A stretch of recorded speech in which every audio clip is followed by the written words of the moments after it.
Ang spoken poetry na ito ay pinamagatang Pangarap na Nakakulong, Isang Sigaw para sa Edukasyon. Sa bawat kalsada, sa bawat baryo at iskinita, naririnig ang hinaing ng mga kabataang tila nawawala.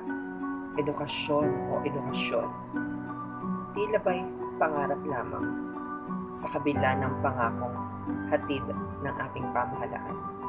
Sa ilalim ng asul na langit, sila'y nagtitiis, mga batang mag-aaral sa upuang sirat punit. Kulang ang libro, kulang ang guro, kulang ang atensyon.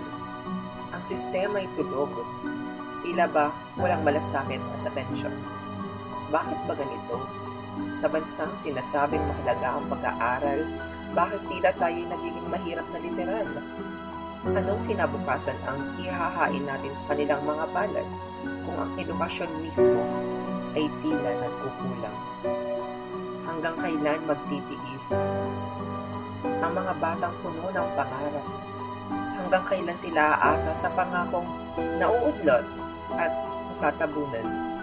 Naway matutunan nating bigyang halaga ang kanilang kinabukasan sapagkat sila ang bukas ng ating bansang minamahal. Mga lider ng bayan, pakinggan ang hinaing. Ang edukasyon ay karapatan, hindi pribilehiyo ng ilan. Hindi lamang diploma ang kanilang kailangan, kundi pag-asang may magawa sa kanilang sarili at sa tamang landas na hinahandog natin sa kanila.